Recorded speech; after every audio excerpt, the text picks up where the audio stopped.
Good morning students. Welcome to the online classes of स्वामी केशवानंद। आप सभी का स्वामी केशवानंद की ऑनलाइन क्लासेस में स्वागत है। तो हम डिस्कस कर रहे थे poem how to tell wild animals. उसका 5th स्टेंजा है ना, सेकंड लास्ट स्टेंजा है ये, इसको डिस्कस करते हैं। आपको पता है इसको पोएम को कंपोज किया है कैरोलिन वेल्स ने। देखिए एक बार 5th स्टेंजा को रीड करते हैं। देखिए 5th स्टेंजा किसी एक जानवर के बारे में आपको डिस्क्रिप्शन नहीं दे रहा है।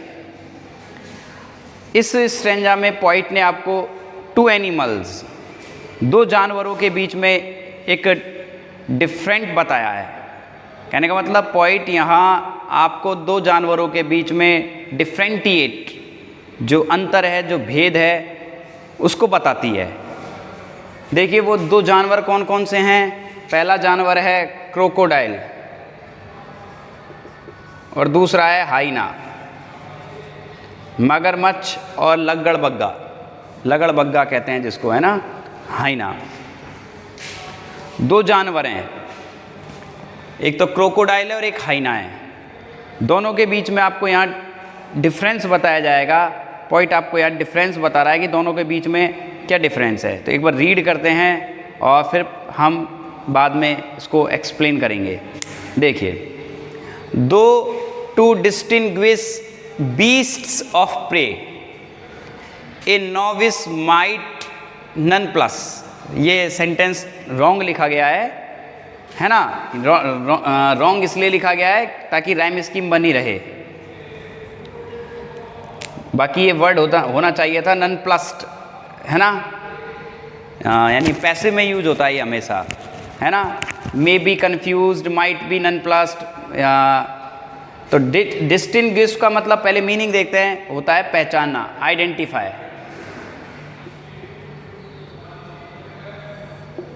बीस्ट यानी होते हैं, आपको पता है, जानवर, और प्रे मान होते हैं, प्रे का मतलब होता है शिकार, यानी शिकारी जानवर।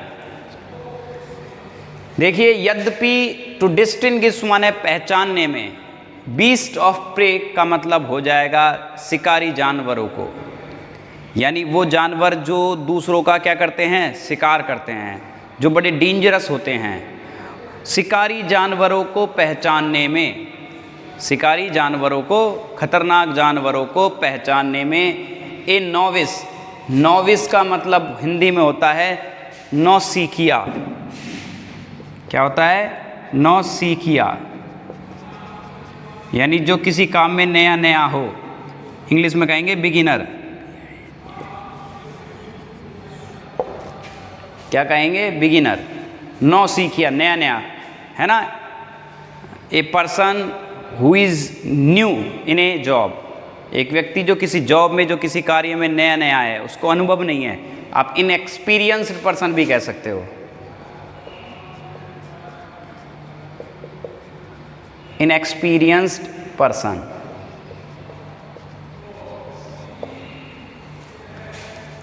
यद्यपि शिकारी जानवरों को पहचानने में एक नौसिखिया, एक अनुभवहीन व्यक्ति, एक बिगिनर या एक इनएक्सपीरियंस पर्सन भी मे बी कन्फ्यूज्ड, वो भी भ्रमित हो सकता है। नन प्लस का मतलब होता है भ्रमित होना।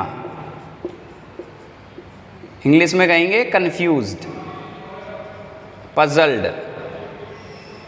कन्फ्यूज्ड कह दो चाहे पजल्ड कह दो, चकरा सकता है, वो भ्रमित हो सकता है। मतलब इतना आसान नहीं है। देखो चैप्टर, अपनी जो पोयम है वो जानवरों को पहचानने के बारे में ही तो है।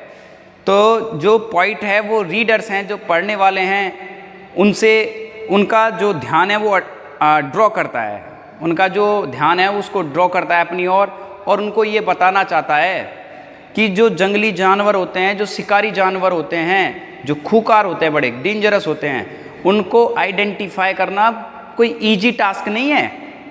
ये कहना चाहता है पॉइंट ये कहना चाहती है कि it is not an easy job, it is not an easy job. यह कोई आसान कार्य नहीं है to identify the wild animals, जंगली जानवरों को पहचानना कोई कठिन कार्य, कोई आसान कार्य नहीं है, ये एक कठिन कार्य है। और ये एक नौसिखिए के लिए तो मतलब जो व्यक्ति इस कार्य में नया नया है उसको जंगली जानवरों को पहचानना और भी ज़्यादा कठिन है। वो क्या हो सकता है, जंगली जानवरों को पहचानने में भ्रमित हो सकता है। क्या हो सकता है, भ्रमित, कंफ्यूज हो सकता है कि ये जानवर कौन सा है। अब वो आपको यहाँ एक आपकी मदद कर रही है, वो आप जानवरों को कैसे पहचान सकते हो, आपको बतला रही है, आपको एक तरीका बता रही है ना। आगे वो कहती है the crocodile you always may tell from the hyena thus, you always may tell, तुम हमेशा पहचान सकते हो, अलग कर सकते हो, मतलब क्रोकोडाइल यानी मगरमच्छ को, फ्रॉम हाइना यानी लग्गड़बग्गा से, कहने का मतलब हाइना से, तुम मगरमच्छ को, क्रोकोडाइल को हाइना से 10 का मतलब होता है इस प्रकार पहचान सकते हो। कहने का मतलब here the poet makes a difference between the crocodile and hyena. यहाँ पर जो पॉइंट है वो क्रोकोडाइल और हाइना के बीच में एक डिफरेंस बता रही है, आपको दोनों के बीच में आपको अंतर बता रही है। वो बता रही है कि आप क्रोकोडाइल को, मगरमच्छ को हाइना से इस प्रकार अलग कर सकते हो, इस प्रकार उसको पहचान सकते हो। टेल का मतलब पहचानना हो जाएगा, ध्यान रखना।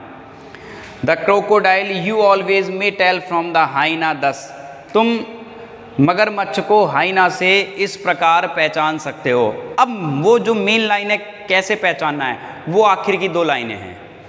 तो इस स्टेंजा में मैंने आपको बताया, क्या बताया कि पॉइंट कहती है कि जंगली जानवरों को पहचानना, डेंजरस खतरनाक जानवरों को पहचानना कोई आसान कार्य नहीं है।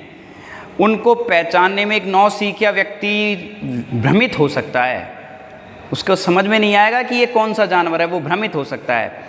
इसलिए जो पॉइंट है कैरोलिन वेल्स, वो आपको यहाँ क्या करती है, वो आपको यहाँ क्रोकोडाइल और हाइनाज के बीच में जो डिफरेंस होता है उसको बताती है। अब देखिए वो डिफरेंस क्या है, देखिए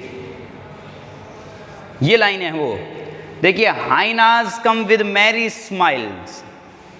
जो हाइनाज होते हैं वो हमेशा आते हैं विद मैरी स्माइल्स, बहुत सारे मुस्कुराते हुए, खुशी से मुस्कुराते हुए। कहने का मतलब आपको क्लू दिया गया है। जो हाइनाज होते हैं जब वो अपने शिकार पर, अपने विक्टिम पर, जो उनका शिकार होता है जिसको वो देख लेते हैं, जब उन पर अटैक करते हैं तो वो मुस्कुराते हैं। कहने का मतलब अपने शिकार को, अपने विक्टिम को जब वो खाते हैं, निगलते हैं, तब वो क्या करते हैं, मुस्कुराते हैं। ये उनकी स्टाइल है, वो मुस्कुराते हैं, है ना, हाइनाज की। यानी हाइनाज हंसते हंसते, मुस्कुराते मुस्कुराते अपने शिकार को खा जाते हैं, अपने शिकार को निगल जाते हैं। बट इफ दे वीप, यदि वो रोते हैं, कहने का मतलब यदि वो रो रहे हैं तो समझिए वो दे आर नॉट हाइनाज, तो वो हाइनाज नहीं है, दे आर क्रोकोडाइल्स, तो वो मगरमच्छ हैं। अगर आपको लग रहा है कोई जानवर रो रहा है और रोते हुए वो शिकार कर रहा है, तो फिर समझ जाइए वो क्रोकोडाइल नहीं है, सॉरी वो हाइनाज नहीं है। वो कौन है, क्रोकोडाइल हैं। वो कौन है, क्रोकोडाइल। कहने का मतलब जब हाइनाज शिकार करते हैं तो वो मुस्कुराते हुए, हंसते हुए शिकार करते हैं, और क्रोकोडाइल एक वीपिंग फेस रखते हैं। अपने शिकार को जब वो खाते हैं तो उनका चेहरा रोता हुआ होता है। वो अपने शिकार को खाते हुए क्या करते हैं, रोते हैं, उनके गालों पर आंसू होते हैं। तो ये अंतर है। मतलब क्या अंतर है, लग्गड़बग्गा जो होता है, जो हाइनाज होते हैं, वो मुस्कुराते हुए अपने शिकार को खाते हैं, और जो क्रोकोडाइल्स हैं वो रोते हुए अपने शिकार को खाते हैं। अर्थात अगर वो रो रहे हैं तो आप समझ जाइए कि वो हाइनाज नहीं है, वो कौन है, क्रोकोडाइल हैं। अगर वो मुस्कुरा रहे हैं, हंस रहे हैं, तो वो कौन है, हाइनाज हैं। तो इस तरह से पॉइंट आपको यहाँ हाइनाज और क्रोकोडाइल के बीच में क्या बताती है, डिफरेंस बताती है। तो आप समझ गए होंगे डिफरेंस क्या है। बाकी अब इसको एक्सप्लेन में पढ़ेंगे हम, तो आपको और भी अच्छे तरीके से समझ में आएगा। देखिए एक्सप्लेन में लिखते हैं, द पोइट सेज डैट, कवित्री कहती है कि it is not an easy job, यह एक आसान कार्य नहीं है। It is not an easy job to identify the animals,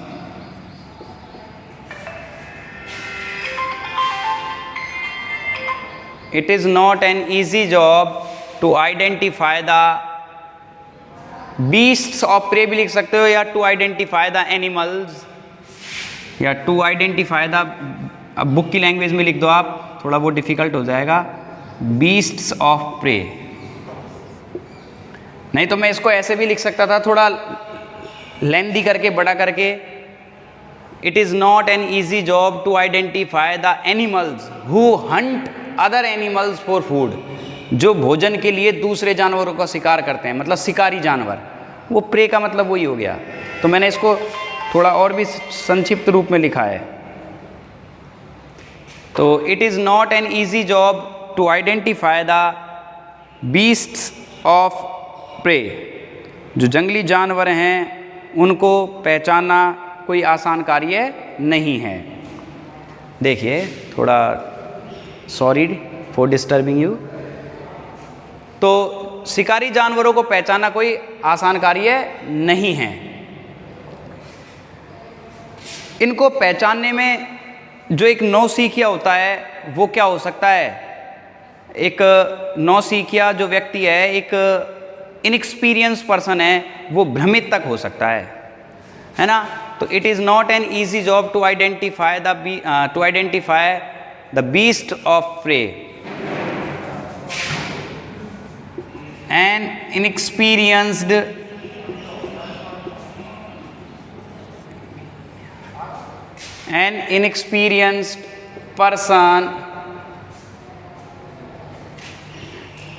an inexperienced person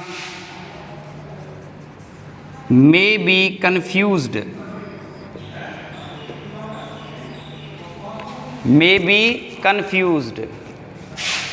in identifying them,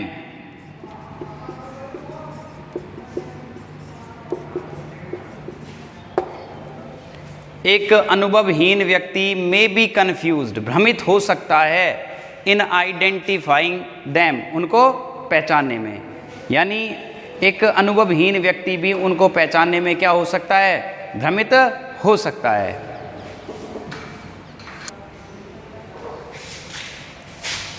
Here the poet helps, कवित्री मदद करती है, helps to differentiate, अंतर करने में।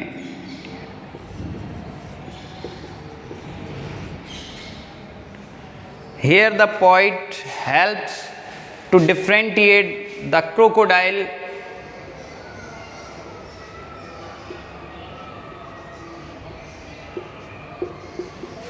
from the hyena,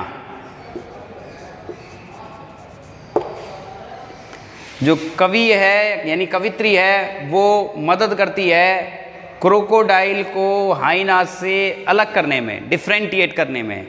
यानी और आप इसको इजी लैंग्वेज में भी लिख सकते हो, हेयर द पोइट, नहीं तो मैं ब्रैकेट में लिख देता हूँ अगर आपको ये थोड़ा डिफिकल्ट लग रहा है। Here the poet, here the poet makes a difference between, here the poet makes a difference between the crocodile and the hyena।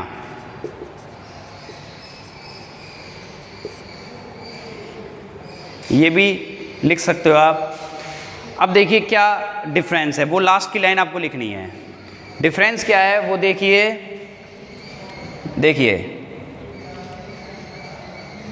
A हाइना,